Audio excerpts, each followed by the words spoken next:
And welcome back. Listen, I know I said that we were going to... that I was done with Highway Blossom, but I fucking lied. So I got the DLC and we're playing that now. I think made the slightly small army time. I believe it's in the extras menu. Here it is. Actually, let me check something real quick. Oops.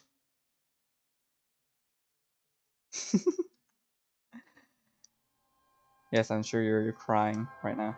Okay, let me just turn off the 18 plus content. Just in case. I'm fairly certain that the DLC doesn't have any, but I'm not taking the risk. Let's go.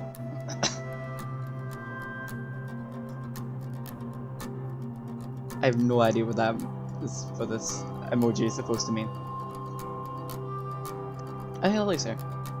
Just fed up with you. There's a liar. Can't believe it. Damn, I've been caught. Am I gonna get cancelled on Twitter now? Because I wanted more. Because I wanted more. I wanted more cute lesbian dating sim. It's not even a dating sim, it's a visual novel. Look at me lying again. Anyway, let's see. Yes, it takes place about a month after the main game. All you really need to know, the main character is named Amber. She was grieving her dead grandfather. Oh god, I'm being cancelled on Twitter as we speak. But she was grieving her dead grandfather. She met this girl called Marina. Her name was Marina. Amber ended up getting roped into the treasure hunt Marina was going on. They fell in love. They got the treasure. They're now rich and have been. I can't see it. Okay, I'll quote you on that. You better. I'm very upset if you're also lying to me. Let's see. Yeah, they got the treasure. They went to the festival Amber was going to, and now they're just driving around the country, being cute. That's all the money they have. So let's begin. Let's begin. Let's go. I'm fucking pumped for this shit. It'd be great.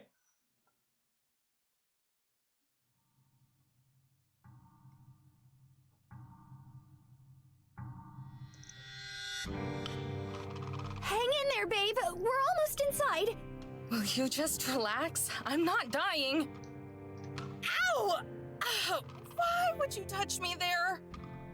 I'm so sorry. I think I drove some of the needles deeper.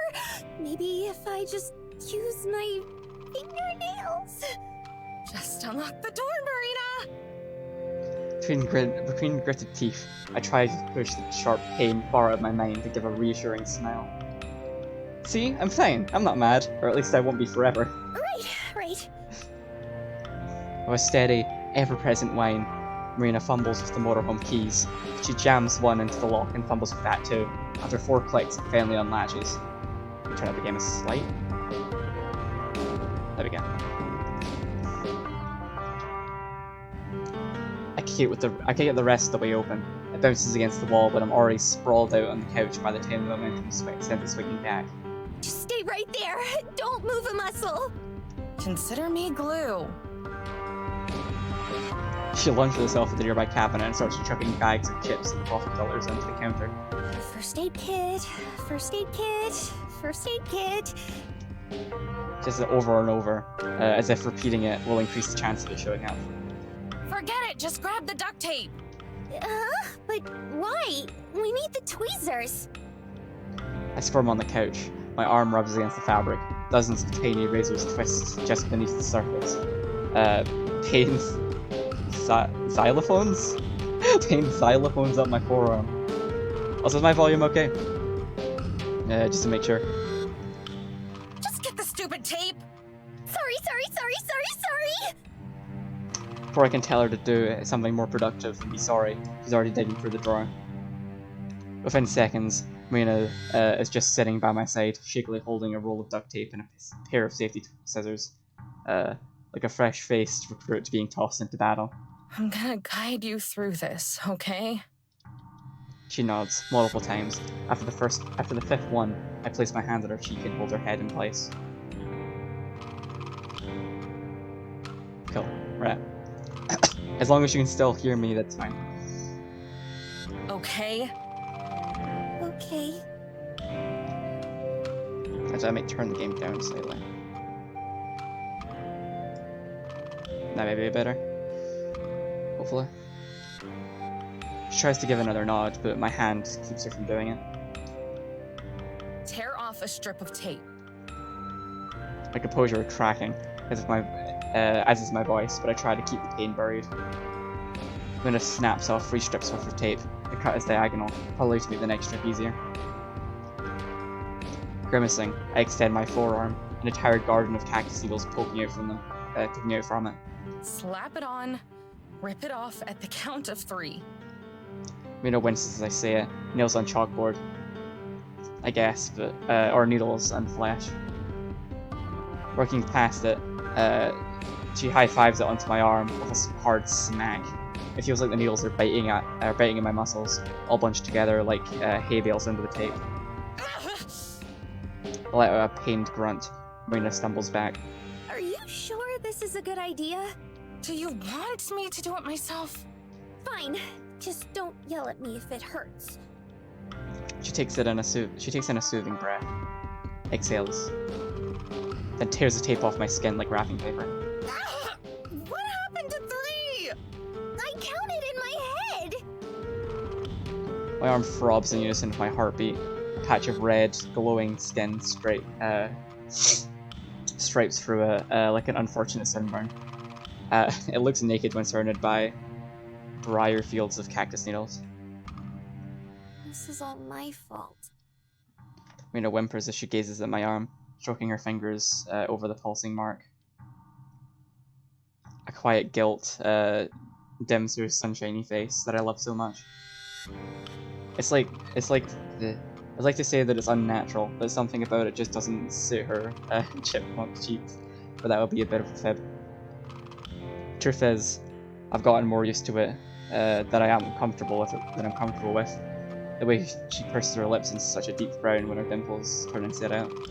The way she lets messy strands of her hair drift in front of her eyes as she stares at nothing. Yeah, I'm familiar, and I hate it. This is what that temper of yours does to her. I have to work on that. You need to be better. For her sake and yours. Don't beat yourself up too much. With my other hand, my good one, I caress her cheek and turn her towards me. Not like you did it on purpose, right? I give her another smile, one that I don't have to force. But aren't you mad I pushed you into a cactus? What kind of freak gets pissed at their girlfriend for trying to give them a hug? You just overshot your goal is all. Besides, I'm a dumbass for wearing short sleeves to Saguaro National Park of all places. Maybe next time you won't roll your eyes when I tell you to wear that cute teddy bear sweatshirt I got for you. That mistake is made of wool. We're in the desert. It's made of cotton and is extremely breathable, smarty pants. You're not the one that has to wear it. But I am the one who gets to see you in it, and I think that counts for everything. It counts for my suffering, at least. She glares at me for a couple seconds, then in classic Marina fashion, she can't hold it for more than a count of 3 before the facade begins to break. Air puffs out from her nose, and before I know it, she's descending into a hearty giggle. The joke wasn't that funny, and the exchange really wasn't anything different from our usual banter. But seeing her laugh makes me want to copy her, claiming some of that genuine innocence and simplicity for myself. And so I do. We laugh together, while sitting on this beat-up old couch in this stuffy motorhome. The only real home I've ever known. Spending this last month with her has made me certain of that. I slide my hand to the back of her head, clutching a limp handful of hair and letting it slick through my fingers. We conk our foreheads together and snuggle like muskrats. If it means getting more of your hugs, you can push me into 1,000 cactus. Ugh, you really need to work on your flirting. She groans, but says the entire thing with a grin. The heat of her breath warms my entire face like a blanket. Her eyes drift down to my inflamed arm. The smell is still there, but the warmth is sucked out of it. Hey, What did I say? It's fine. Just be more careful next time, kiddo. That smell is completely gone. Her shoulders slump down as she preps the next piece of tape. If you say so. What an angel. Can't even talk the guilt out of her. That's just how she is. 1, 2, 3. This time she actually counts out loud, stripping it off with all the force of a powerlifter. Gripping the armrest, I do my best to make sure my brave face isn't shattered. I'll have to pick up some candy at the next gas station to make it up for her. That always seems to help. And so, strip by strip, she still tears the needles out of my arm. Each time, my teeth shave a tiny bit off each other from all the grinding. And each time, she doesn't say a word, working with silent focus and diligence. When it's all said and done, my arm is numb and as swollen as a raisin. I can't even feel the hot air as it squeezes the sweat out of the rectangles that are engraved in my skin. We might be rich now, but I'll take old-fashioned spit and dirt over a surprise ER bill any day. I look at the convulsing appendage coming out of my body, only slightly certain that it's still my arm. Even if this does really suck. Oh, Christ, this hurts. My words seem to fly right by Marina. She's staring at her lap, but it may as well have been the deep void of space. Sorry, Space Cadet. You should take some pain helpers. It's in the medicine cabinet, I think. Not a bad idea. I gotta do some washing up anyway. I plant a quick peck on her forehead and start for the bathroom. When I glance back, she's staring at her lap again. Upside down dimples, messy hair. I stop at the sliding door. Everything good? She perks right up and shoots me with an injection of smiles from concentrate. Super! I should her smile back. Good to hear. I love you. Love you more. Oh, the babies. My heart. Oh, they're so cute. With a departing wave, I slide the door shut behind me. Oh shit. Alright, important decision. Who should we view the next scene from the perspective of? I'll let you guys decide, if either of you are still here.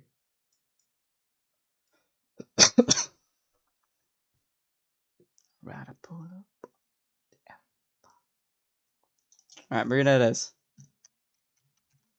Am I gonna have to... There we go. Marina it is, let's go. Everything is not good. I burned my face on one of my couch cushions and screamed. Kiddo? Is that really all I am? Still? Probably been a month, so sometimes I get insecure about what I'm allowed or not allowed to get upset over. This is one thing that definitely does the trick. Makes me feel like I'm stupid. Then when I get upset about it, I feel like that actually might be the case. I'm afraid to tell her. I'm afraid she might get angry, yell at me, leave me on the side of the road, just like she found me. She probably wouldn't do it now. Things have been getting better for her. She's not as sad about her grandpa as before. But the thought she might pick up and leave again. Yeah, the thought that she might pick up and leave again, like she did in Palm Springs, is always there. My biggest fear is that she would stay gone for good. So if it came down to feeling respected or making sure Amber is happy, I think the second one is more important. It's a weird time for her. She's come so far and I want her to go even further, grow and become an even better Amber. Causing drama would just make everything go backwards. I'm supportive and also cute. I like to reaffirm positive things out loud, because when I say them, they feel more true. But as I get up and make my way over to the cupboard for a bag of flaming hot Cheetos that literally have my name written on them in marker, I'm sure I don't feel like either of those things. My arm is already elbow deep in the bag when I decide I'm gonna need some of that hard stuff to really tie this sad sack together. So I shuffle over the fridge for a liter of strawberry soda.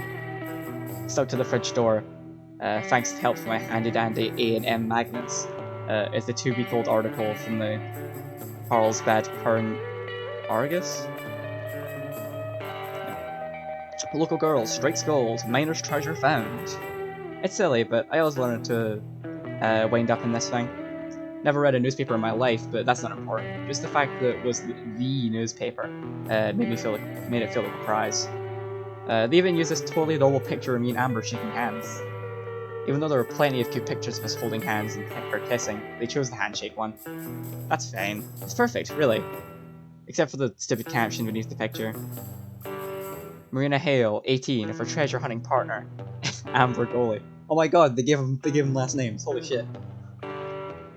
The wording is way too specific. You could read through the entire freaking article and not even know we were dating. I guess that's the point, isn't it? People like hometown heroes, like them, and I guess I'm just not that now. Amber was so ticked when she read it that I thought she may actually pass out. Doesn't bother me that much though. Let them do or think whatever they want. I had Amber. I was the real winner. But now I just feel mean, like it's making fun of me. Because 1 month later, it still feels like Amber's my babysitter more than she's my girlfriend. Jesus Christ, this fucking coffee. Actually, BRB, I'm gonna get some water in the Phano Smug. The Phano Smug makes an in-person return. Hold on. That's.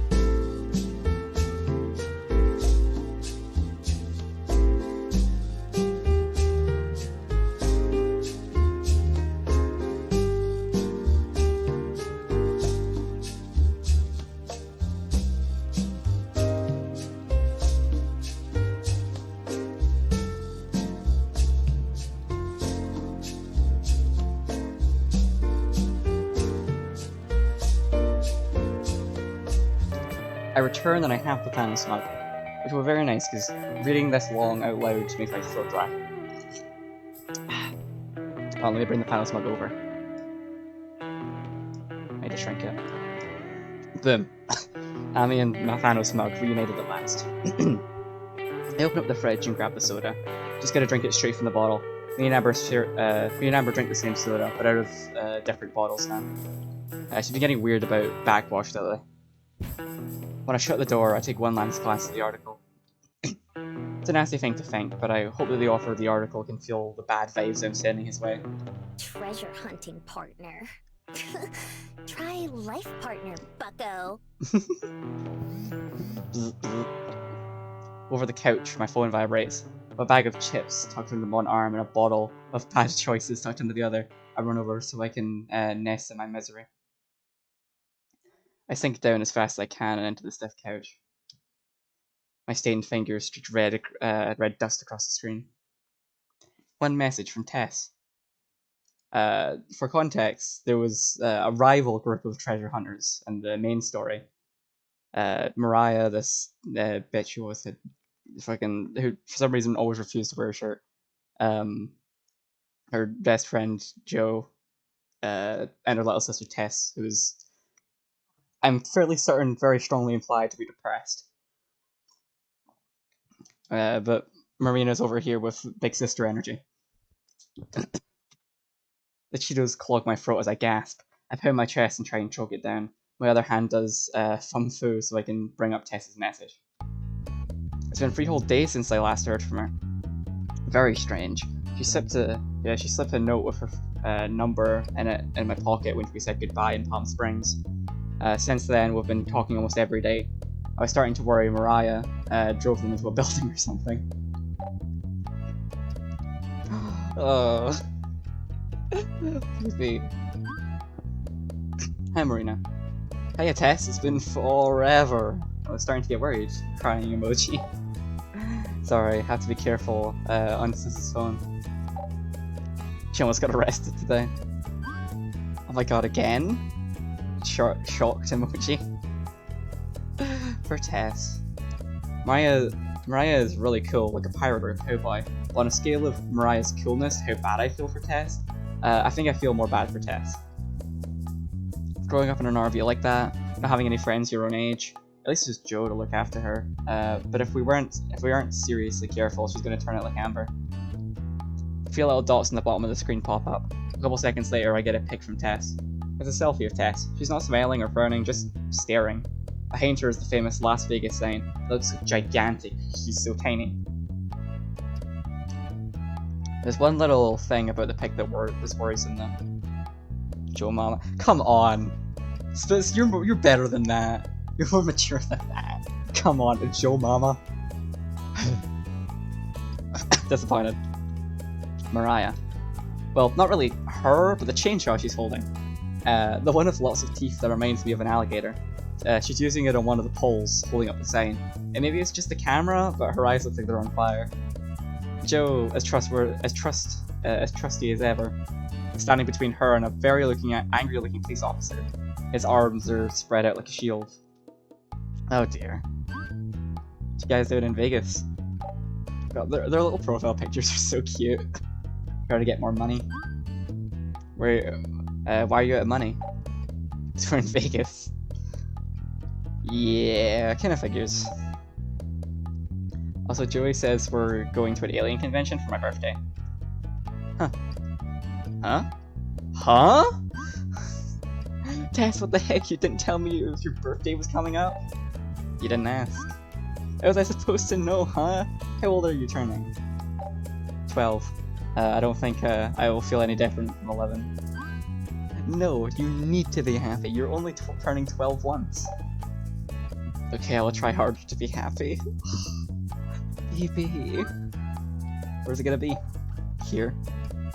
She sends me a link to the website. I tap it over and over and over and over until the web app pulls it. Until the web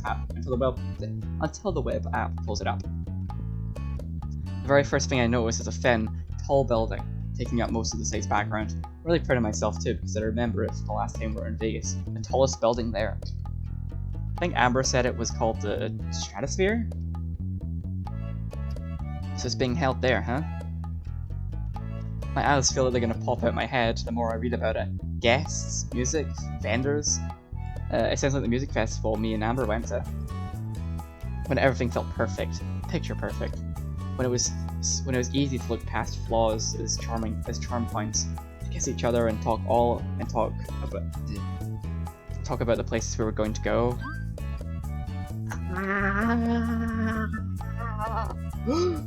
This looks like so much fun. Are you excited? Me. That's no good. Would you be excited if I came? Eye emoji. The door to the back of the RV slides open so hard the wood rattles, and I'm afraid the whole RV might tip over. It's hard not to smile whenever I see Amber. Yawning, she steps out of the bathroom with her tangled, messy hair flopping everywhere. Feeling any better, Gorge? Blech. Gorge? Really? Especially you come up with? What are you gonna call her next? A canyon? Also, this is really weird, because the whole main story is told from Amber's perspective. It's really weird just getting to see inside of Amber's head. Or Marina's head. More accurately. A little worse for wear, but I think I'll live. Like some kind of freaky Terminator robot. She sears out on my bag of flaming hot Cheetos and the bottle of soda I've been caught red-handed, literally. And I thought I was having a rough go of it. It's nothing like that. I just wanted to treat myself. What if she always had to make me feel bad about even snacks? I already know it's junk, I know it tastes good, it makes me feel good, and I wish she would just leave it at that. Better be careful with those Cheetos, though. Eat too many and cheese will start coming out of your ears. Eat too many, and cheese will start coming out of your ears. Right on schedule.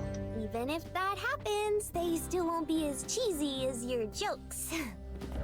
She walks over and flops down next to me, fishing a single Cheeto out of the bag before dropping it in her mouth. But you love it. When I giggle, it sounds like I'm forcing myself to do it. I wonder if it sounds as painful as it feels. Whenever I resent a stupid joke or comment, I always feel so petty. This is Amber. It's who she is, and I'm supposed to love her for it. Talking to Tess again? Collapsing onto my lap, Amber looks up at me with her bright hazel eyes. Seeing them right above the bag, underlining them, makes me want to giggle. Actually giggle. She's an uncomplicated mess, and I'm totally here for it. Yep, I was a teeny bit worried since it had been a few days, but it looks like everything is a-okay. How okay can things be when she has Mariah as a sister? Run my finger through her hair and comb it back. Very handsome. Come on, don't be so harsh. She can't control who her family is. But her crappy family can control her phone usage. Why the heck does she need one anyway? She's like 8. It's Mariah's phone, and actually she's turning 12, in the next few days even. Even worse if it's Mariah's phone. What kind of sites do you think that crusty sleaze goes to anyway? Oh my god, did she actually just do that? Amber! Didn't you hear me? Tess is turning 12. She stops and clicks her head. Like her hearing is only catching up to her now. If I'm being truthful, I think she's only going to acknowledge it because she thinks I may be upset. Oh, shoot. Tess, that's great! Happy birthday, Tess! She stares at me, waiting for the conversation to continue. Should we get her some presents? I nod my head while she's slowly pronouncing presents. The relief is so obvious that she rushes out the rest of the words. That would be a start. I don't like that I'm already a little peeved. That said, if she can actually tell, then it's sort of got to give me some leverage for what I'm going to ask next. She won't like it though. But since they're in Vegas, I think we could drive over and visit her. They're going to a convention to celebrate, and I was wondering... Sure, sounds like fun. I blinked twice. Wait, really? Yep, just keep me away from Mariah. She said yes! Sure, you sure? For sure. It's pretty spur of the moment. So was you asking for my help to look for buried treasure, you hitchhiking nerd. For a couple seconds, maybe even longer, I just sort of stared at her. She said all the time that her looks are plain, but I don't think that's true. I think she looks kind. I don't know where I'd be without her kindness. On the side of the road still, dead, back in Carlsbad. I could have let myself get so worked up over little things when she's done so many big things for me. Sure, things might be bumpy from time to time, but it's her kindness that changed my whole life. And I think I love her for that. Thank you! Oh my god, babe. We're gonna have such a great time looking for things for Tess. The convention is a couple days long and for, like, aliens. Spacey kind of stuff. Oh, that's perfect for you. You'll finally be able to phone home. Ha, very funny. It's not like you've made the same alien joke 13 times in the last 30 days and I'm not keeping count, so don't ask. Look at the website. I shove the phone to her face, but she waves it away, using her arm as a shield. We'll print out everything at a library later. Ugh, looking at that thing gives me a headache. Dude, What? you have to get over this phone thing. Not happening. I've gone my entire life with just landlines and payphones, and I think I'm doing just fine. Explain to me how being stuck in the 90s is doing just fine. A phone would be really helpful for you. You'd be able to use a GPS instead of those bulky maps we lug around everywhere. Maps won't stop working when the grid is attacked, and there's no internet, Mare. You are such a weirdo! Embracing the 21st century isn't gonna mess up your aesthetic. It's gonna make your life easier! Mare. She stares up at me. Her eyes are flat, like when we first met. How often is it that I actually tell you no? My heart dropped like a sad trumpet. I shouldn't force this. She already said yes to the trip. It's time to go up and pick my battles. Last time we were in Vegas, I went off to buy us phones. But then I ran to Mariah and things just spiraled from there. I think she would have actually gone for the idea a month ago. Now it just feels like she's clinging to her stubbornness and her pride. You're right, I'll bring it up some other time. She rolls her eyes and takes a breath. Not really happy with the answer, but not willing to start anything over it. It's fine. Maybe I'll come around. Stranger things have happened. It's true. I'd know, because I'm one of them. The best one. She climbs off the couch and stretches. Thinking we should probably camp here in the park tonight. We'll wake up earlier than the dawn of man and manage to get there in 8 hours. That sound good? In the hood. Under the hood. The RV needs a little bit of a tune-up, so I'm gonna drop her off at a shop for a few days. I'm sure we'll find at least one hotel that doesn't care if we're not 21. I bounce off the couch. We almost never stay in hotels. The RV is convenient that way, but hotels are just so... What the heck? That's so fancy! Not like we aren't good for the cash. She walked over to the driver's seat and I follow right behind, taking my spot at the passengers. I can't believe you're so loose about this. You're usually so high-strung. I figure things are just going to keep happening to me. So resisting them is stupid. Getting bent out of shape about everything will just take years off my life. I'd rather spend those with you. Heart skipped a beat. Pretty sure it would have gone flat on the monitor. It takes me off guard that she says things like that. She always tells me that she loves me, but at times like this, I really believe it. I really do, and still... Besides... I'm looking at her bandaged forearm. How often is it that I tell you no? Holy shit! We're cutting over to our little rivals in the trio. Let's fucking go. Sin City's namesake held up particularly well this afternoon as Mariah's wretched head first into the RV toilets at approximately 4:59 p.m. Pacific Standard Time. I warned you about going on one of your binges after eating shellfish.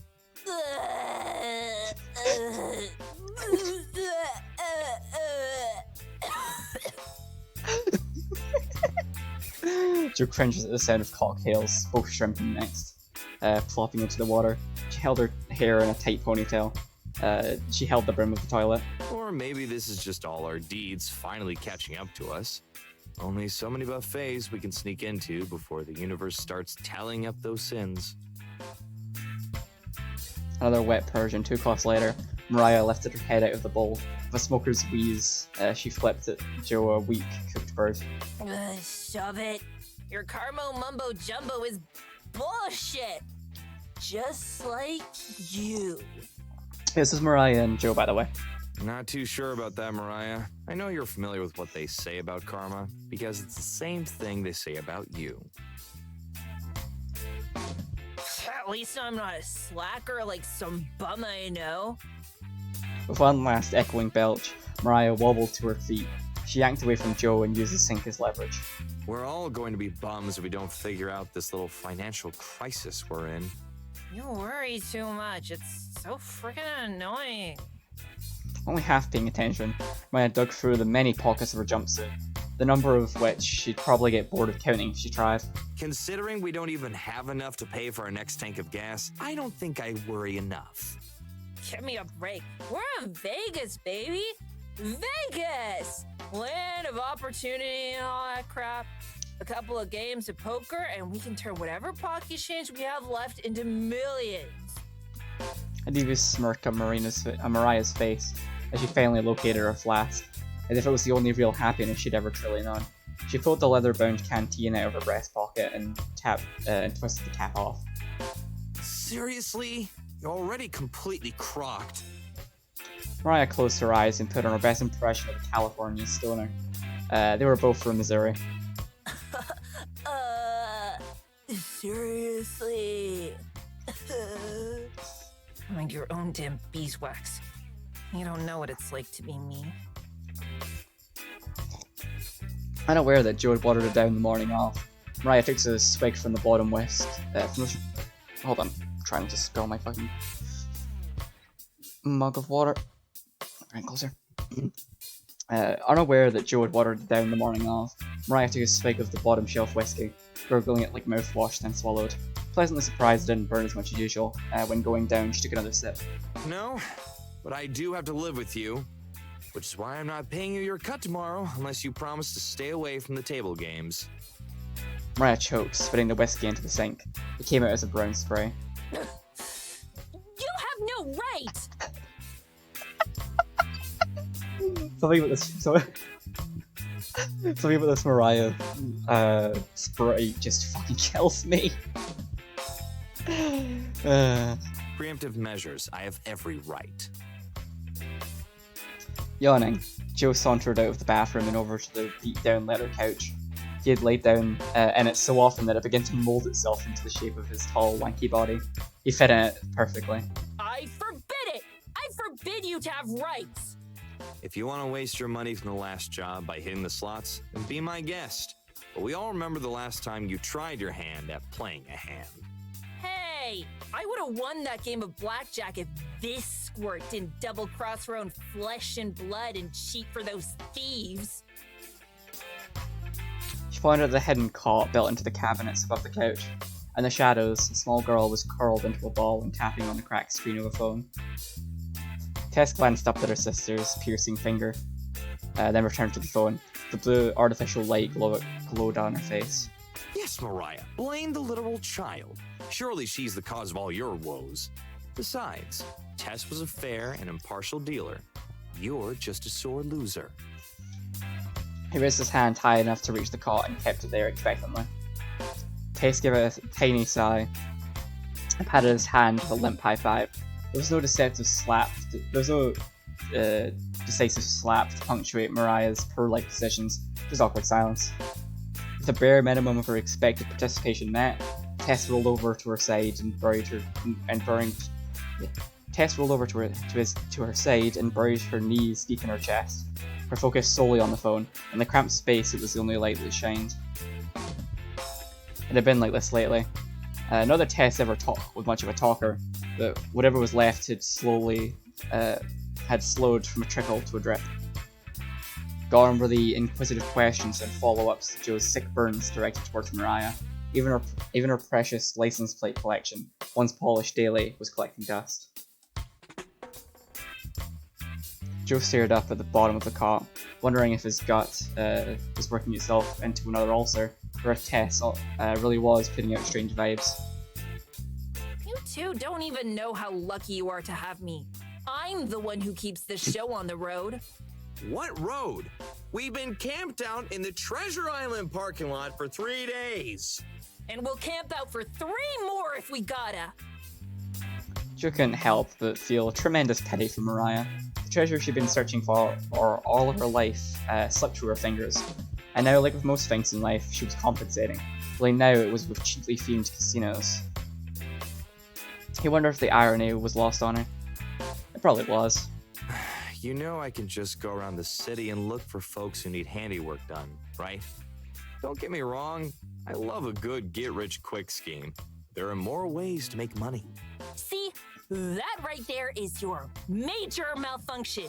You're so small-minded, air can't even squeeze through your fat head. Mariah stumbled over to the beanbag and crashed. She meditated on the dark stain sticking to the ceiling, a side effect of leaving beer cans out to soak in the desert heat for too long. How was she supposed to know they would explode?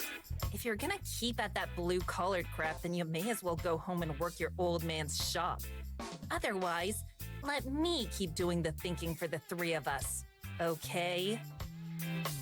There were a certain amount of points Joe could pull from every day and put towards lecturing Mariah. It'd be right about now that he'd have reached his daily maximum. Rather than going to debt, which at this rate was going to happen, literally, and pull from tomorrow's points, he slipped his bandana over his eyes and cruised deeper into the couch. Whatever you say, Mariah, just don't forget about the alien convention tomorrow. If we're lucky, maybe you'll get abducted. Mariah scoffed, for her mucus, though her mucus almost did most of the work. Ugh. Why should I have to go to some crummy convention? Those tickets would be worth more if we scalped them off to some sweaty nerd. In case you've forgotten, and trust me, I know you have, it's your sister's birthday. And as much as I would like to give her therapy after everything that went down in Texas, this option is cheaper. For a moment, the RV felt like the inside of an icebox. The 3 of them could only shudder as they recalled the events that occurred in the Lone Star State. Some treasure hunts were busts. Others were more explodey. If you still don't want to stick around by the time we're there, then go wander off to the swamp meet or something. Just make sure Tess knows why her big sis doesn't care enough to spend her special day with her. Oh, give me a break. If you're gonna break my balls with a guilt trip, then at least swing a little harder. It's not a guilt trip if it's the truth. Mariah bent her fingers into a sharp claw, ready to strangle Joe if he kept testing his luck. Hey, I'm a kick-ass sister. Best in the union, if you ask me. You have some puke on your chin. She wiped her face for fist, then wiped her fist on her jumpsuit. Hey, twerp! You think I'm a good sister, right? Like a tired dog, Tess rolled back over to the other side. Static boredom stuck to her face. Oh yeah, thanks for the follow. I didn't know Cole had a Twitch account. Very cool. Good to have you, man. My guy. You're the only one I've got. She's right. Smart kid. The math isn't that hard, Mariah. She tumbled over to Tess's cot and leaned in. Somehow the whiskey in her breath was able to break through the smell of stale vomit. Tess tried not to breathe through her nose. Well, very fog. Sup, Colt? Welcome to the stream. How come you don't get out of bed anymore, huh? You break a toe or something? No. I just don't want to get out. Poor baby. She tapped the phone once more. Message sent. Hold on. Oh, don't tell me you're using my phone to text that ditz again. She swept the phone right out of Tess's hand. Tess made a limp grasp for it, but was too slow. You could at least remember her name. Ain't there anybody else you could text? You not have friends or what? Why? You don't care. Mariah looked at her phone as another message from Mariah popped up. And her text from Marina popped up. She swiped it away. Whoever decided to name two characters in this game, Marina and Mariah, I'm going to slap them. Because I keep fucking it up every time. Tessa changed Marina's lock screen to a rendition of American Gothic, where the husband and wife's somber depression-era faces had been replaced with oversized sunflowers. Looks like something I'd make for a weird core background. For my phone. Her eyes shifted to Tess, who glanced away the microsecond there was contact. Instead, Tess just looked at the wall across the RV. His face was naked and empty. With a tired sigh, Mariah tossed her phone back to Tess. Ugh, just don't go snooping in my journal. Mariah flopped down on the couch and clutched her aching head. It had felt better after she chucked everything up again. But now it was just starting to throb. I've been trying to call Mom. Hasn't picked up yet. Big surprise there. Don't worry, kiddo. I'm sure she won't forget about it this year. Oh, poor baby. Mariah chose from one of the several cans spread out around her. She took the last gulp of stale beer and crushed it in her fist. Quit lying to her. The old hag is probably too busy choking on a bottle of wine when she ain't busy choking on Ahem. Marina and Amber should adopt her. They should. They're so much better than these fuckers. Honestly, it's a miracle either of them put it off Mariah this long. Joe pointed up at Tess, thrusting his arms for emphasis. In her head, Tess thought all about the words she knew that started with D, but none of the ones she knew seemed to work. What? The truth, even if it sucks. Just ask my old lady. Fud, fud, fud. Poor Joe could even decide whether he wanted to counter the statement or not. Three heady thuds clattered against the RV door. Las Vegas PD, we'd like to ask a few questions. Ah, fuck. Ugh, not these bozos again. Nose goes. Tess was the first to touch her nose. Joe second. Mariah hadn't even touched hers by the time she had lost. God damn it. Grumbling, Mariah climbed to her feet. A xylophone of cracking bones followed as she straightened out her back.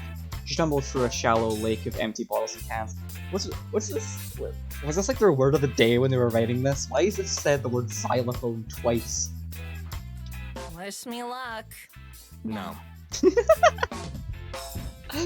She kicked the door wide open, then unleashed her bellow upon the world. All right. Who's the one asking for an ass kicking? Mariah, please, goddammit. Door swung shut. All that could be heard as now was muffled shouting from outside. Just a day in the life. Poor Tess, man. Left in relative silence, Joe laid on the couch, his bandana still covering his eyes, giving him plenty of focus to hear the stock sounds of sent and received messages coming from the phone. Mariah lacked any definition one might potentially have for a delicate touch. But she had a point. Tess's phone usage just spiked recently. In the past, it had seemed like she hadn't even had interest in using phones, but that seemed to suit Tess just fine. Instead, preferring old things, rustic things. In moments when Joe had felt like the 11-year-old, she had called it Surrealist Americana and the aesthetics of the crumbling dream. Of course, everything that happened for the miner's treasure, crumbling dreams, which is par for the course. But when it was all said and done, Tess was still only a child, and underneath the stoicism was a child's honest soul, impacted and molded by everything that had happened to them. He toyed with the plastic dog tag dangling from his neck. Engraved in the cheap material was a name that had been almost worn away by time: Benjamin Noel. Climbing to his knees, Joe rose up to face Tess. He sat his chin down on the edge of her cot and grinned. Tess's eyes flickered with interest. She thought he looked like a decapitated head from where she was laying. So, you excited for the convention tomorrow, kiddo? The little green man told me it was gonna be out of this world. That joke was lame. That's what makes it funny, though. Tess smelled slightly, but as soon as it was there, it was gone. Smelling was hard, maintaining it was harder. I'm not sure if I'm excited. Maybe not. Joe raised his eyebrow until it was hidden by his bandana. Not even for that guy with the crazy hair from TV. Brochure says he's gonna talk about the pyramids. Don't know. Professor Crazy Hair doesn't even have his crazy hair anymore. It's very sad. Oh, this baby! My heart! Ah, that's normal. As soon as we get there, you'll be so stoked, your mind will explode. That's what I thought too. Tess nursed her temples, sliding her own bandana down until it covered her eyes. But the closer we get, the more I don't know. The only thing I know is that I don't know, you know? Ah, I see. He didn't know. Wait, that was a lie. I know something. Oh. Tess popped out from beneath her bandana and unlocked the phone. Did you know our bodies release chemicals when we feel good things? I, may have heard a thing or two. It's called... Hold on, I can't pronounce it. She tapped the phone screen. It's called dopamine. It's probably why Sis drinks. Baby, oh my god. Wow, that's... Huh. Where did you learn all this? Tess looked back up, staring past Joey, staring at the wall like it was a solid wall, sturdy wall, good for an RV. I wonder if my brain makes dopamine. The conversation was making more twists and turns than Mariah's driving. Hardly able to keep up with it, Joe said the first adult-sounding thing that entered his head. Oh, I'm sure it does. Joe tackled the question on the end of his sentence. Somehow he didn't know if that made it sound very comforting. I hope so. Sometimes I think it doesn't. Other times I'm afraid it does and I just don't feel it. I hope I feel it. I hope I feel dopamine. My heart, Jesus Christ. Just sat there and stuttered. A collage of panic shot through his head. Tess really does it. Yeah, I think like a big part of it. I read from some of the comments on the not comments in the reviews for the DLC before I got it. Apparently, like a decent chunk of this, the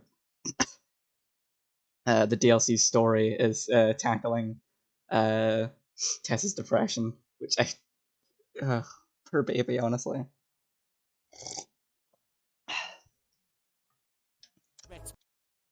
Holy crap. What the hell? And she's supposed to be 11? Did she get into Mariah's liquor cabinet? But one thought in particular rang with resounding clarity. Something is seriously wrong. Bzz, bzz. The phone buzzed. She stopped staring at the wall and checked the screen. Her eyes grew large like a curious cat. Something up? Marina and Amber are coming tomorrow. She brought the phone close enough to his face to burn his retinas. Amber said we could come. Joe lowered down his goggles and leaned in to inspect. He pulled them back up and smiled. No kidding? It'll be nice to catch up with those ladies again. Not that they ever seem to be very far. Yeah, you three keep running into them. Bound by fate. If Joe needed proof that Tess's brain produced dopamine, then the evidence was right there. There was just something about Marina that clicked with her. Joe had a soft spot for those ladies too. Better taste of losing the treasure to them was still fresh in his mind, but he got the stinging suspicion that he deserved it more. Sarah. How about I take that taser and shove it down your throat? Oh god. Mariah's shrieking voice seemed to pierce the RV's through its very frame. Let's keep this between you and me for now. That wound hasn't quite healed for your sister yet. Self-inflicted. Mariah tore for the door. A cop followed close behind. She slammed it in his face. Buckle up! We're going to Circus! Because you're a clown? Mariah slapped him over the head as she ran to the driver's seat and cranked the engine on. They know about the chainsaw. He's calling for backup. What? He slid down the cabinet door to shut her top, closing herself in like a vampire in a coffin. Joe had still wanted to talk more, but certain other issues were a tad more pressing. She rushed to the passenger seat and rolled down the windows to stick his head out. All units report. Suspect is resisting arrest and entering their vehicle. Oh, fuck's sake, Mariah. You just make new friends wherever we go, huh? Not my fault the fuzz only hires pansies. She made sure to yell extra loud so the officers could hear her. But being a public menace is entirely on you! Wah, cry more. And while you're at it, grab those candles they taped together from the glove compartment. They won't do anything, but they look like TNT, so it might give them a scare. Mariah, are you determined to get them all arrested? Droning every step of the way, Joe complied. They slid out of the parking lot, swerving through every lane of traffic. So, do you want to tell me why we're heading to Circus of all places? Ain't it obvious? No one goes to Circus. It's the perfect hiding place.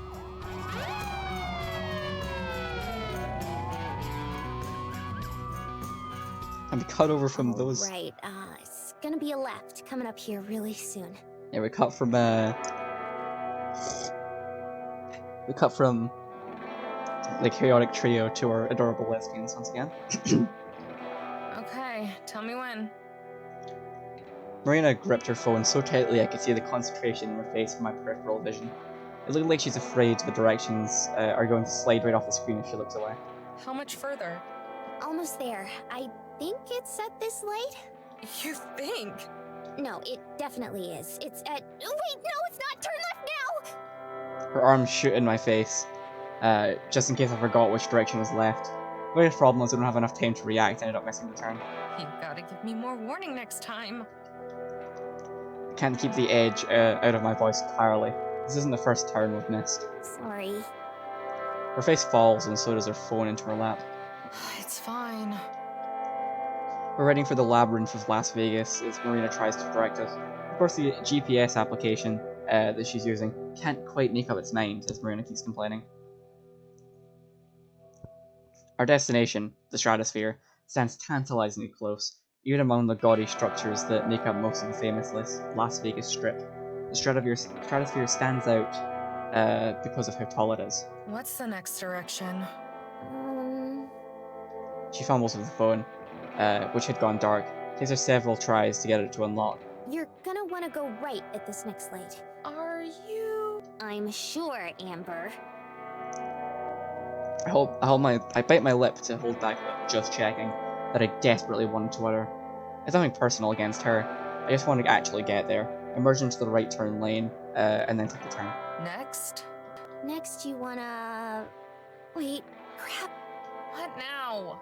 It wanted us to go down a street we just passed. Why didn't you say so? It didn't give me enough time. Bit my lip harder this time and exhale a deep breath. Okay, what do we do instead? It's redirecting. She sounds utterly pitiful, holding up the device to show me how useless it's being. Deep breaths, Amber. It's not her fault. I coast down the road, waiting for Marina's phone to catch up. Oh, it's coming up! Right on Sahara! It's on this street! This time, I'm able to make it onto the correct street. Marina breathes a sigh of relief. The stratosphere looms over us, only 9 minutes away according to the GPS. That was a close one. See, that's why I prefer a good old-fashioned map. The directions aren't going to change on you halfway through. Yeah. Even as she denies it, I see the hint of a smile starting to form on her face. She was as well as I do that I could have been there in half an hour ago if not for the navigational mishaps. Any more surprise turns coming up that I should be aware of? None. Smarty pants make smarty pants. Outside, the shimmering sunset makes the whole place look like a mirage. The skyline glistens like it's sweating. In the seat next to me, Marina squirms in anticipation. You really that excited to see some aliens? I'm excited to see Tess! And also the aliens. Maybe they'll take you back to your home planet with them. This time, Marina just glares at me. Well, they can't all be zingers. Just take me with you if they do. She can't help it, she cracks a smile. Right as she does, we reach the parking lot and I slowly swing in. Las Vegas casinos are some of the few places that are built with people in mind like me. Specifically people driving large, unwieldy RVs. There's a lot of overnight RV parking, and I follow the signs to make my way there. How many of these people do you think are here for the con? There's a fairly steady stream of cars going in and out, people on foot hurrying across the lot. Most of them look like the kind of folks you'd expect to be at a casino right around the early evening. No idea. Didn't see much signage coming in. So maybe it's not a big deal. Oh, I hope that's not true. How come? That just means we'd have to stand in lines longer. It's a convention. It's supposed to be busy. Imagine if we went to that concert and there were no other fans, just us and the band. Wow, that would have made it even better. Marina swats my arm, making her trademark noise that she does when she doesn't have any better comeback. I find us a parking space and squeeze in. Driving in these kinds of cramped spaces used to make me nervous, afraid that I'd bump into someone or scratch a car. Spending the past few months on the road has eliminated that fear entirely by now. Marina skips to the back, grabbing the duffel bag that she packed us an hour ago. Here, let me carry that.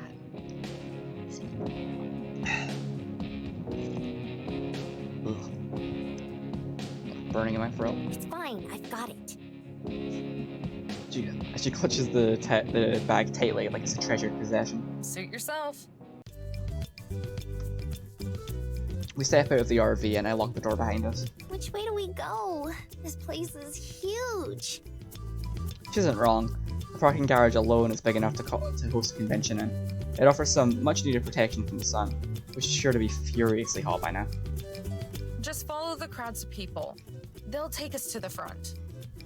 Crowds may have been an overstatement. It's more of a steady trickle. Mostly older folks, people who retired and are now wasting their savings on the slot machines, or hoping to win their way out of a crippling debt. I feel a little bad for them. Not everyone can dig their fortune out of the ground, conveniently left behind by someone years ago. Oh, Amber, look! I follow her line of sight to a pair of pitiful-looking cardboard aliens, packing tape covering their necks like a noose, as well as their waists and legs, attaching them to a concrete pillar. One has a sign saying, "What happens in space?" while the other sign says, "Stays in Vegas." Very clever. Hold the bag for a sec. I'm gonna go take a picture. After hanging the bag from my shoulder, Mina darts over to the decoration. She uses her phone to take a couple pictures of the aliens on her own, then squeezes her face right next to theirs to take a selfie. Then she frowns. Hey, Amber? What is it? I already know she's going to ask me to join the photo with her, just start heading over.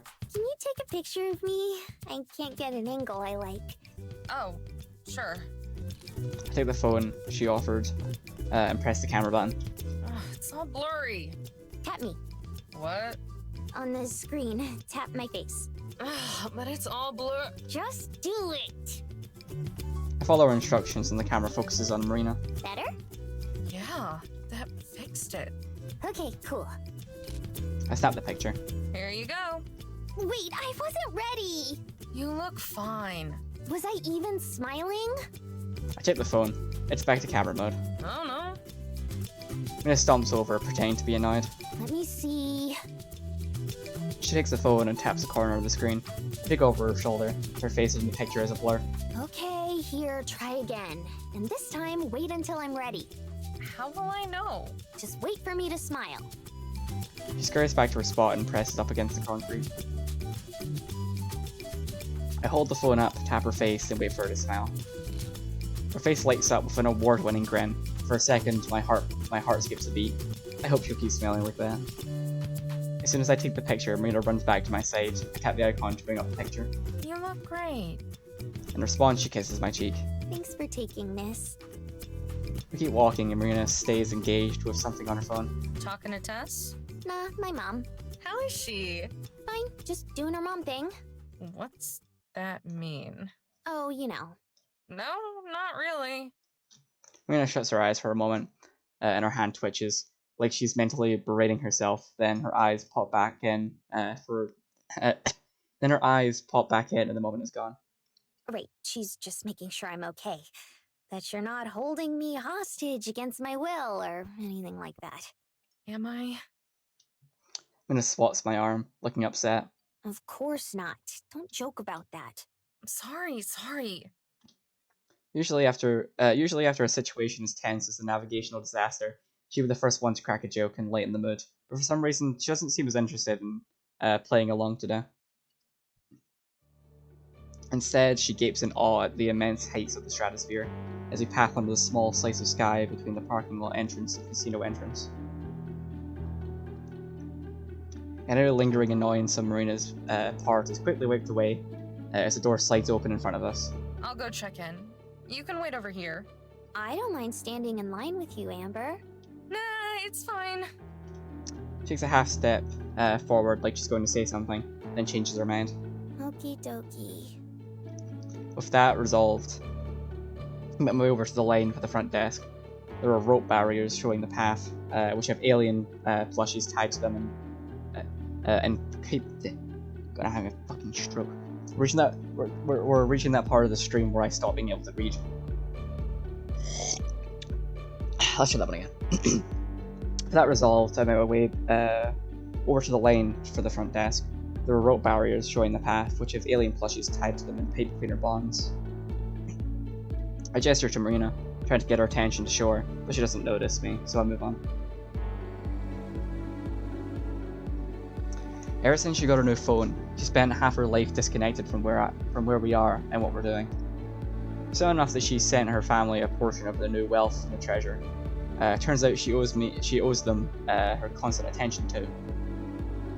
Them and Tess, from what snippets Marina tells me, it sounds like things haven't gotten any better for that poor kid. I've tried telling Marina that it's not her job to worry about them, that she can put her phone away and clear her head instead of doing enough worrying for free people. Not like that ever stops her. Even when she knows better, once Marina got an idea in her head, there's no way of getting her out of it. Girl, sounds to me like you need more friends. Like she's got friends, family, man. You need someone that isn't just your girlfriend. Anyway, but I guess that's the attitude that I have to thank for bringing the two of us together in the first place. So it can't be all bad. The person ahead of me in line is called, and then it's my turn. I stroll over to the concierge. Why are there so many hard words in this? Concierge. Let's go concierge. Removing my ID and credit card from my wallet. Hi, we're here to check in for our hotel and for the convention. Should be under Amber Golly. Miss Golly. Ah, right. Here you are. He prints a few pages that and has me sign them, and then hands me a pair of room keys. Enjoy your stay. I collect Marina and we head to the elevator, tucking our luggage close to us. We crowd in with several other people. Marina squashed against my chest to make room. It's a huge area with shiny reflective walls. It whizzes upwards with breathtaking speed, and I can feel Marina lean against me for support. We reach our level, over 100 stories later, and head for the hotel room. Whoa. Her suitcase hits the floor as Marina hurries over to the window. She turns back towards me, excited. It's like being in an airplane. I join her at the window. She's right, you can see forever from up here, but only a little slice of forever, since the windows are very large. This is definitely the tallest building I've ever been in. Me too, probably. Marina leaves the window to inspect the rest of the room. Ooh, this is nice. It's a mini fridge stocked with snacks and drinks. Don't touch those! They'll charge you like 3 times the price for them. Wait, they aren't free? What a ripoff. No kidding. I dump her bags in one corner, then flop down on the bed. It's not as comfy as mine, but it's fine. No taking naps. We've got stuff to see. I'm not napping. I'm just laying down. I've been driving all day. Well, no laying down for too long. I do love all the new sprites they've given the characters. What stuff is it you want to see? Everything. Since last time we saw pretty much nothing. I could just as soon stay in bed for the rest of the day, but I know how excited Marina is. With a dramatic groan, I force myself out of bed. Alright then, let's go. We head back downstairs and outside. Marina stays close to me, our hands comfortably familiar with each other as we interlace fingers. It hasn't been that long since we were last in the city together. Still, there's an odd sense of nostalgia to it, because it feels like Marina and I were both completely different people then. The months since may have been years. As we take that first step into the furious Las Vegas heat, it feels like we're doing it for the first time. If there's any sentimentality to the moment for Marina, that doesn't show at all. Instead, she's already got her sights set on the horizon and is pulling me along. Hand in hand, we set off down the blazing path towards the famous Las Vegas Strip. Heat makes everything simmer, as if the whole city is just an elaborate mirage. The sidewalk is crowded with people, and the streets packed with bumper-to-bumper traffic. There are intersections and traffic lights every few dozen feet, allowing even more cars to join the crowd or escape it. Even the most mundane buildings, liquor stores, payday loan lenders, corner markets, tend to have some form of makeup to fit in, whether it's murals or graffiti or other decorations entirely. Make no mistake, but Las Vegas is sleazy. There's a certain greasy beauty to it. Anything in particular that you want to see? We've got plenty of time. Not really. I just want to see the city with you this time, since last time we, Yeah, last time they were here, I believe Amber nearly abandoned her. That was like a big last act thing. Got cut short. Right. She and I both know it was a pretty diplomatic way of putting it. Last time we came here, Marina almost lost all the gold we had found in Mariah. Oh, right, yeah, no. I'm taking his way down. Marina nearly bet away all their money last time they were here, so. Come to think of it, you never did tell me what it was that you wanted to buy. The whole reason we got caught up in that mess was because it was some gift that Marina had wanted to buy for me. Well, I appreciated the sentiment, of course. Sometimes I'm afraid Marina's too nice for her own good. Oh, it was just something silly. And I say it like Las Vegas, which is designed to part innocent tourists from their cash. It's not hard to imagine someone like Marina getting suckered into a bad deal. It wasn't a pyramid scheme, was it? No. If you really want to know, it was a phone. Well, phones. One for each of us. They were running a deal where if you bought 2 of a certain model, you'd get a big discount. I knew you'd get upset if I spent money on something like that, though, so I wanted to try winning enough to pay for them. But that didn't exactly work out. Her face reddened. The lingering embarrassment of that afternoon still in her mind, it seems. It's fine. It's better that it didn't, you know. Why's that? You know why? I don't want a phone. At all. This isn't the first time we've talked about this. Not even the second. You're seriously the only person left alive who doesn't have a phone, you know. Good. That means I'm off the grid. What if there's an emergency? I'll just use your phone. What if we're not together? I'll use someone else's. What if there's no one else around? Why wouldn't there be? What if you're driving and the RV breaks down? I'll hitchhike. There's no one passing by. Then I'll walk to the nearest town. It's 50 miles away. I'll walk fast. You can't walk that long. I'll take a break. It's 100 degrees. I'll find some shade. You're gonna die, Amber. Then I won't need a phone anymore. I don't expect Marina to understand, but having a phone and always being at someone else's beck and call is just unappealing to me. The only person I use it to talk to is Marina, and 90% of the time she's with me anyways. It'd just be a waste of money. I've been my whole life up until now without one after all. Marina knows it too. I can practically see the gears turning in her head, trying to think of another argument, but she doesn't. I know I've won. If you say so. I do. Besides, that was months ago, so it doesn't matter now anyway, right? Marina only hesitates for a moment. Right. We cross the baking asphalt to the shadier side of the street, and I buy us each a bottle of water from a tiny vendor. Hey, speaking of gifts from last time, You want to go to that candy store? you know me so well. It's the peach rings, right? Is Marina going to kill Amber if she doesn't have a phone?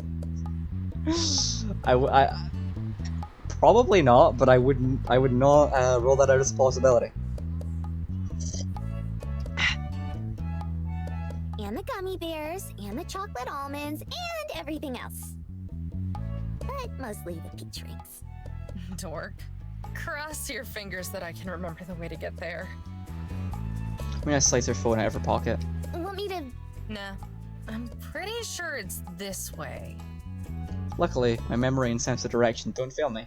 After a couple of minutes, I start to recognize a couple of the stores that I'd passed by last time I came through. Should be right across here. We turn a corner, and sure enough, there it is. It's all in lime green, architecturally challenged glory. Here we are. Paradise itself. I'm inclined to agree, since the air conditioning that welcomes us in is like manna from heaven. Inside, the trademark at Marina enthusiasm finally takes over as she stands there, slack-jawed. Oh my god. Amber? Have fun. Can you grab another bag? Make that a few extra bags. Last time I came here, they had a deal where if you buy 10 bags, you could get one free. She freezes in place and spins around to face me wide-eyed. Do you think they're still doing that? I chuckle. You'd have to ask the clerk. She was the one who told me about it. To my surprise, I'm able to recall that attendant's face, and even name, Cassie, even though we only spoke for less than a minute. You probably remember her, Amber, because she was one of the few background characters with Sprite. Nevertheless, voiced. Being in a relationship that was still new to me. And it was right after our first kiss, right after our friendship became something more. It was when I was talking to Cassie that I called Marina my girlfriend for the first time, although she wasn't with me then. Thinking about it, I remember that day a lot more clearly than most days. Whenever this occurred to Marina, of course, I never even mentioned Cassie to her. No reason to, really. She snatched one of the extra bags that I grabbed for her, and dumps a scoop of assorted jelly beans into it. They make a satisfying sound as they all rattle together. I draped the extra bag over the edge of Marina's basket, and then started to wander. On one table, there's a dozen different varieties of crystalline rock candy, arranged in colourful patterns. Beside them are bundles of novelty sodas in thick glass bottles. Another countertop features something really gross. real scorpions and other bugs encased in candy-like fossils. I remember those things! Ah shit, I don't think I ever ate one. Do you remember those existing? How would anyone want to buy one of these? Yeah, I'm a reader. They're totally just roommates. They're besties. You know? They're just really close friends.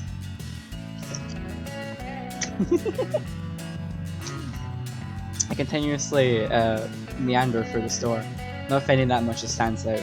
On the other side, Marina makes a racket as she fills multiple bags of candy. Seems like she's really intending to make good on that buying 10 bags deal, if they're still running it. I turn a corner past a giant display of falling chocolate bars and come across a large window that looks into a giant kitchen.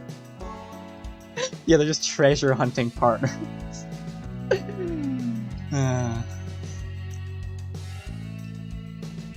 It's the girl from the main story who showed up for 5 minutes and actually had a sprite.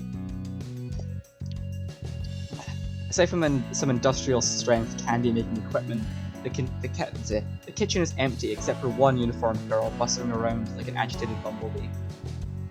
Even from behind, I recognize her as the girl who rang me up last time I was here. What are the odds? She grabs a tray off the counter. I can hear it clanging all the way from here. Pick up something, I can't see what, onto the tray and shakes her. Then as she goes to wipe her forehead, she notices me, and quickly heads in my direction. She passes through a pair of swinging doors. She's already peeling off one glove, putting it on the... She's already peeling off her gloves and putting on a customer service smell. Hi, welcome to Sweet Tooth. How can I help you? Oh, I'm just looking around. Let me know if you need anything. She taps a finger to her chin, clearly thinking about something. Pretty sure I know what she's already going to ask. She is, isn't she? For most of the girls in this game already. Sorry if I'm wrong, but you were here a few months ago, right? Yeah, surprised you remember. I was just buying some candy for a gift. I'm good with faces. Although I don't think I ever got your name. Amber. Nice to meet you for real then. I'm Cassie, but you probably already knew that. I would just assume she knew that. You met her for 5 minutes a month ago. Last time her name tag was on the counter, but today it's pinned to her chest. That's even less. I mean, I guess. Still. I've noticed. How'd you like the peach rings? Pretty good. My girlfriend loved them. She's probably emptying your entire supply of them right now, in fact. Your girlfriend's got good taste. Marina herself comes around the corner a second later, probably because she heard us speaking. Several bags of candy dangle from both her hands, nearly scraping against the ground. Who are you talking to? This is Cassie. She works here. And this is Marina, my girlfriend. Hey there. Hi there. It's nice to meet you. I'd shake your hand, but mine are covered in chocolate right now. Do you two know each other? We do now. She helped me the last time I came here, when we passed through before. So you're not from around here then? Nah, I'm not really from anywhere. She's from Carlsbad. Oh, in New Mexico? Nice place. You must have never been there. It's the most boring town on Earth. Boring? You kidding? All those caves, trails, nature? I can't get enough of that. I know exactly what you mean. Give me some quiet in the middle of nowhere rather than the city any day. Cassie nods approvingly, while Marina just shrugs. If you'd grown up there, I'm sure you wouldn't feel that way. Everyone's bored of their own story, I guess. What does not really from anywhere mean? I spent a long time in Colorado with my grandpa, but we spent more time on the road than anywhere. Ever since he passed away, I've just been driving. That's how Marina and I ended up meeting. What brings you two back to Vegas then? Besides the irresistible offerings here at Sweet Tooth, of course. Marina heard about this alien convention thing going on at one of the casinos, so we're here for that. But it doesn't open until tomorrow, so we're killing time right now. I love the little, like, stylized sprites they've given all the characters. It's beautiful. I love it. Alien convention? The one at the Stratosphere? Sure is. Is it a big deal? We don't really know what to expect. There'll be a few hundred people at least. She jerked her hand in the direction of the kitchen, where she had just been hard at work. I'm doing prep work for the same thing, but don't tell my boss that, or he'll fire me. What you prepping for? I've got a booth there, selling some sweets and homemade stuff. She gestured around the store disdainfully. She gestured around the store disdainfully.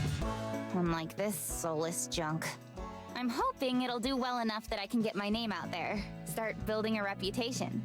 This place isn't gonna be around much longer. I think even my boss has given up on trying to save it. Save it? What's going to happen? Shutting down because it's too expensive to keep running. The writing's on the wall. Mia's is American Candy Store.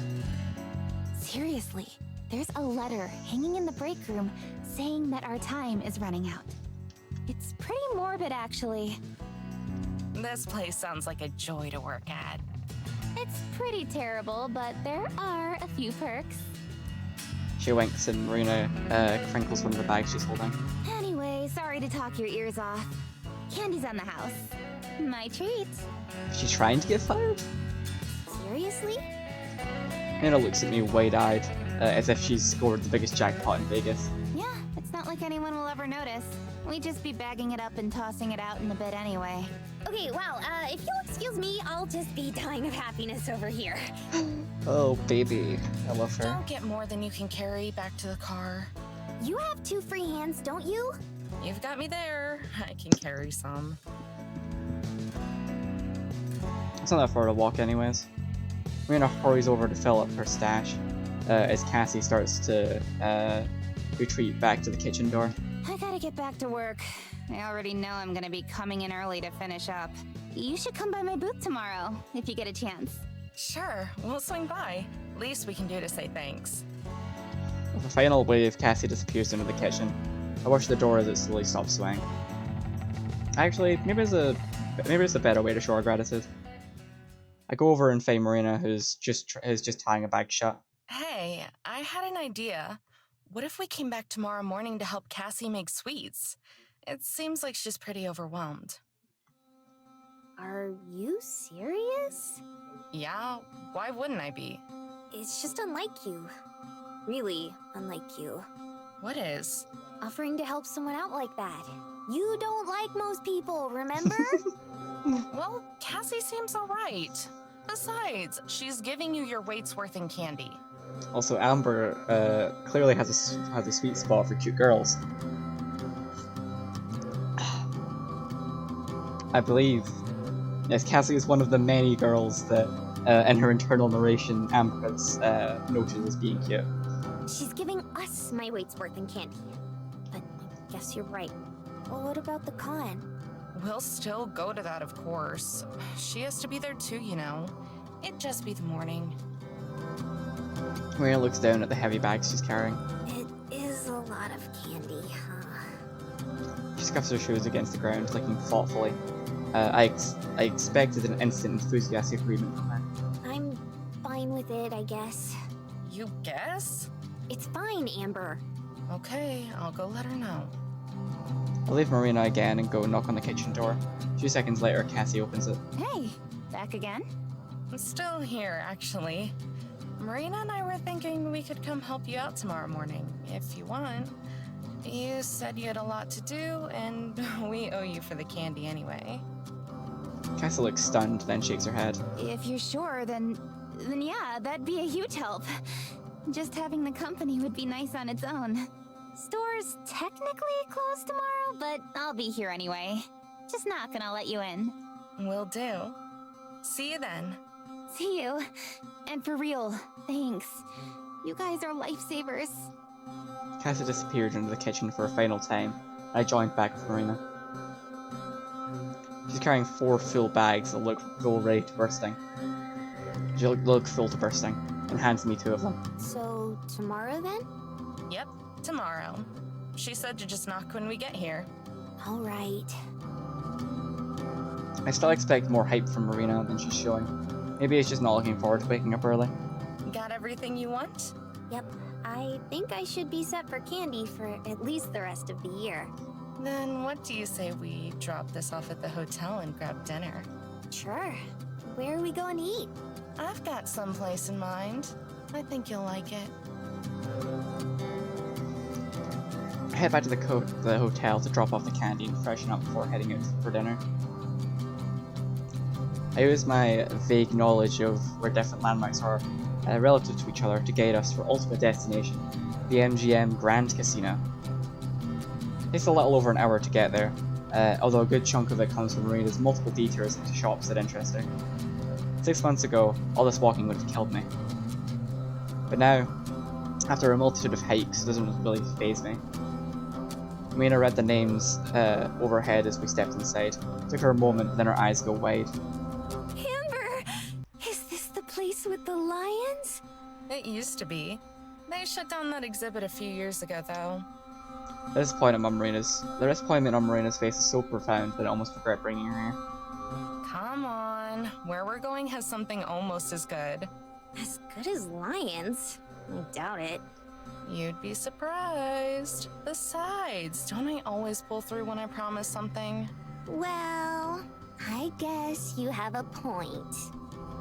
She wraps her arms around mine, nesting her head close to me. It makes it a little tough to walk, but I'm glad to take that trade-off. I can't believe Las Vegas isn't that big to you. I'm pretty sure there's more people in this one building right now than my whole hometown. I think that says more about New Mexico than Las Vegas. Yeah, probably. I guide Marina in the right direction, or sticking to me whenever I make a turn. There are occasional signs instructing us where to go, but so far Marina hasn't caught on. Finally, we start to see some signs that we're in the right place. Decorations turn from generic palace to artificial trees and wood. The sound of calling birds and chirping monkeys plays over the speakers. As the restaurant's name and logo looms over us, Marina slides off of me to gape. Amber, you were right.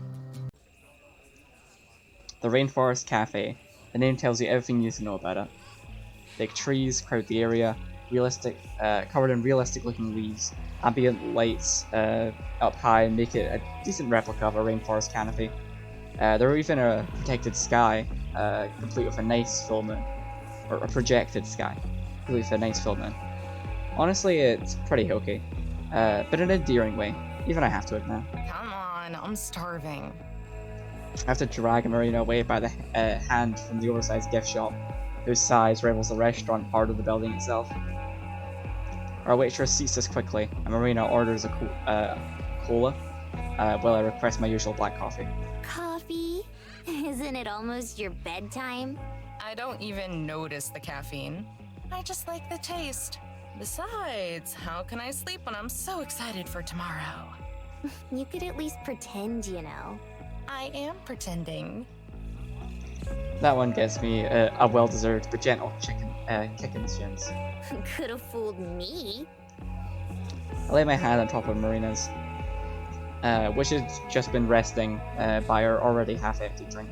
I am looking forward to it. For real. I know you're excited about it, so I am too. Marina nods, but it's clearly half-hearted. I opt to change the subject.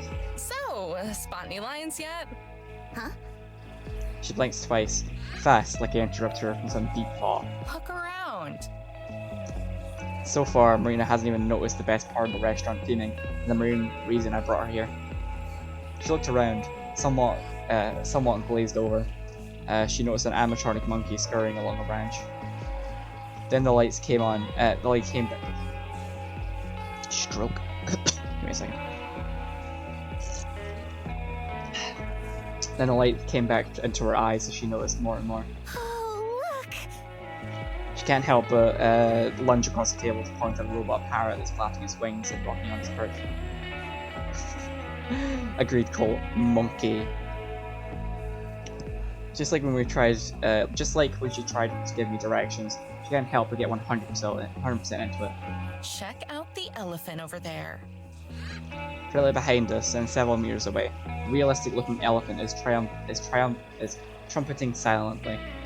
It looks like it might be life-sized. Okay, this is pretty cool. Told ya. Give it a bit. Every so often, there's a little show. Do you think they'd let us move tables to get a better view? For real? Marina shrugs. Think we could? I want to tell her that we probably shouldn't. There's probably some complicated system they have set up to keep track of how many people are sitting at each table. But then I think of her pulling her hand away, and I realize what a dumb thing it is to worry about. Sure, why not? I grab her drinks and scurry like the monkey on a branch, or to a different table, more in the middle of things. Her spot is right beneath some fancy flowers and equally fancy butterflies. Marina laughs to herself as we settle into our seats. What's so funny? I was just thinking of that time we snuck into the Mummy Cave ruins. It kind of felt the same way. I have to wonder how boring Marina's childhood must have been for her to compare the two. I don't think they'd arrest us for changing tables in the Rainforest Cafe. Instead of laughing, Marina's face goes white. Do you seriously think we could have gone to jail? For trespassing on a protected site like that? Yeah, probably. All it takes is a single park ranger on a power trip and we'd have been toast. You never said that! Well, it turned out alright, didn't it? Marina smiles. Yeah, I'd say it did. She looked away from me, towards the ferns and artificial jungle rocks. I think that was the night I started to fall in love with you a little. Oh, baby. My heart pangs. Even after months, it still feels weird to hear someone talk about me so affectionately. Like, oh yeah, she's referring to you. She thinks you're worth loving. Really? And yet, that's all I'm able to croak out. Fortunately, Marina doesn't seem to mind. Yeah, it was, oh, how do I say this? Say it however. I'll know what you mean. It's such a you thing to say. Before I can open my mouth to defend myself, Marina shushes me with a finger over my lips. I'm not saying it's a bad thing. Anyway, before that, I had kind of felt like you were just putting up with me. Like, you didn't really like me and just felt bad for me. But that night, I knew I was wrong, and that you were someone special. And I kind of realized that you were what I had been looking for without knowing it. Someone that made me feel special too. So I didn't care about not finding the treasure. I was happy for totally different reasons. When I think back to then, I feel like it may as well have been another life. I always thought that people saying they didn't know how they lived without their parents was melodramatic. Now I think it may be true. Do you remember after we left? And played the tape? Yeah, I do. I think of it almost every time I hear it now. Me too. Marina reaches across the table, and I take her outstretched hand. Hey, Amber, Yeah? I love you. I love... With a roar, an animatronic gorilla nearby our table starts lunging out from the shadows, kind of recording, overpowering what I was about to say. The thundering boom overhead pumps out of the loudspeakers as the whole fake rainforest comes to life. Loud bird calls echo from one side of the restaurant to another, interrupting every conversation. God damn it, the introduction them being cute. Above us, the butterflies rustle the flowers. All of the different electronic animals come to life at once, just like I told Marina they would. Although it could have happened at a better time. Stella gets a reaction. Stella gets the reaction I'd hoped from Marina, who looks as enchanted as if they'd rolled out an actual zoo full of live animals. The show is short, less than a minute total, but it ends with her beaming. Okay, that was as good as lions. Told ya. Our meal comes out soon, and are pretty good. But it's dessert that I sneakily ordered while Marina's in the bathroom that I'm totally looking forward to. When it arrives, Marina's eyes bug out just as much when the moving animals first started. The dessert is a mountain. The dessert is a momentum to excess. Several chocolate brownies leaning against a vanilla ice cream core on top of a messy whipped cream, plus chocolate and caramel sauce. The centerpiece, though, the flickering sparkler, just like the kinds kids wave around on the 4th of July, is stabbed into the middle, poking out of the top of the flag. Volcano! The waitress tries to sound enthusiastic as she sets the dessert down in front of us. With 2 spoons! And it takes one of them and searches for a point of attack. It does, it looks so good. All the food in this game looks amazing.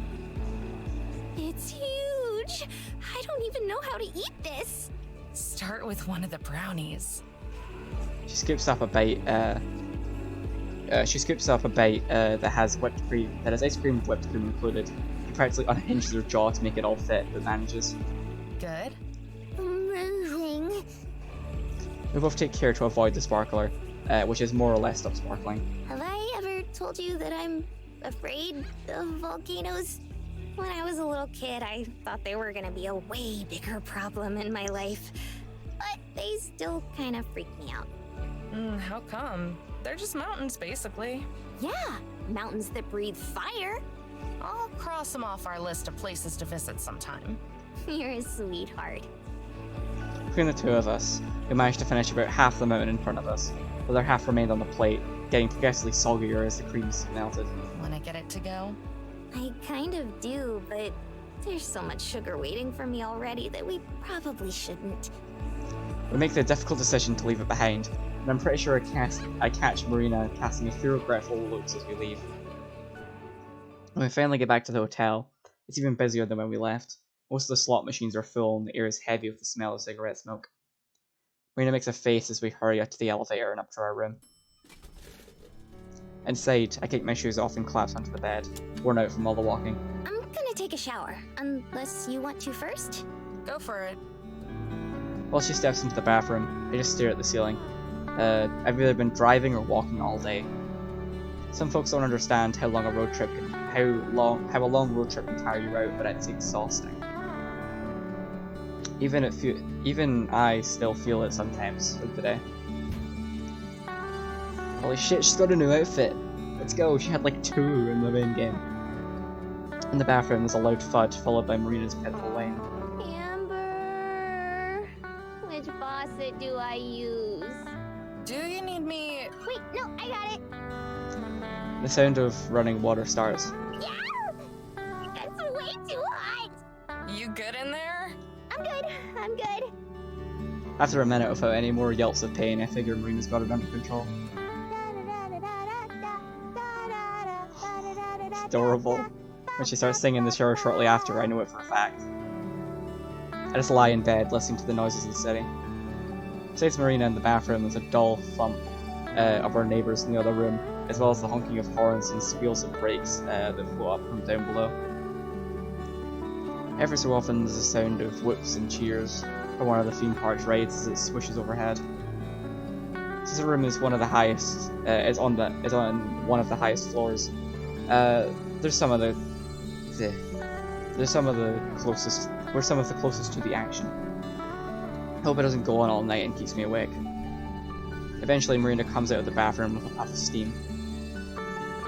She's carrying her day's clothes in a bundle and has changed to her pajamas. Her hair is down and wet. How's the bed? Holy shit, Marina with no side tail. She got no brim. I slap it a couple times to demonstrate its firmness. It's alright. Not as comfy as the bed in the RV. We've got totally different ideas of what comfy means, don't we? Oh, it's so cute. My heart. God. He flops backwards into the bed beside me, causing the sheets to poof up. Then she rolls back and forward, her wet hair slapping me in the face. Okay, I don't know what you're talking about. This is amazing. I like my back support from a good firm mattress. This is like sleeping on a waterbed or something. Marina snuggles in close to me, throwing one arm around my chest in a half hug and resting her cheek against my shoulder. I know. Like I said, amazing. I put my own arm around her, in turn, holding her close. She smells like the complimentary soap and shampoo in the bathroom, rather than her typical fruity scent. Ready for tomorrow? Yeah, it'll be fun. I can't wait to see Tess. You? Should be a good time. You'd better have fun. Or else what? Or else I'll be sad. You don't want that, right? Duh, of course not. Good. From above and outside, there's the screams and roars of amusement park rides again. What was that? People on the roller coaster up top, probably. Mina pushes herself up. Wait, there's a roller coaster up there? Yeah, there's a few rides. This changes everything. God damn it! I was ready to end the stream as they go to bed, but I guess roller coaster time. What do you mean? Mina grabs her phone from the bedside table where she left it before climbing in next to me again. I didn't know they had rides here. We totally have to go. Make fun of me, suppose. Fuck yeah. Look at these! She turns her phone screen towards me and I can see a small collage of the rides at the summit. Oh, what's this one? The Big Shot. She taps an icon and a short video plays showing a number of people strapped into a harness, and the platform they're on drops really fast. The screaming on the recording sounds similar to the ones you've been hearing outside. Have fun with that. Oh, we will. We? Sorry, count me out. Oh, Amber. Are you scared? I'm not scared. I just don't like those kinds of rides. Have you ever even been on one? Sure, a long time ago. Maybe you'll like them now. Doubt it. She gently punches me on the shoulder while tossing her phone back onto the table. Uh-huh. I guess I'll just have to change your mind then.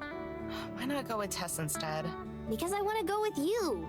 Duh. Aww. Plus, don't you have to be a certain age or height to go on those things? Do you? News to me. She just sighs. Well, I guess we'll figure it out tomorrow. Sure.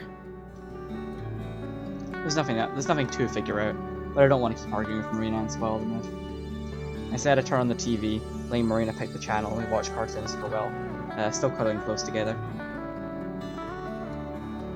After a while, as the credits for another episode start to roll, I put Marina on the shoulder.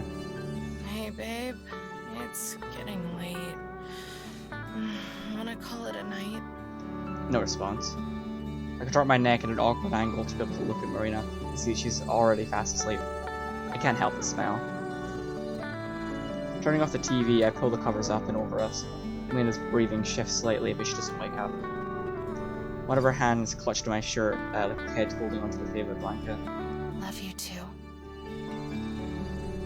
I whisper the words into the quiet night before switching off the lights and drifting off to sleep as well.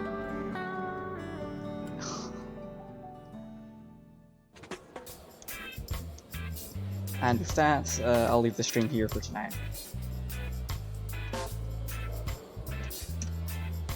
Boom, save. Actually, nah, who cares?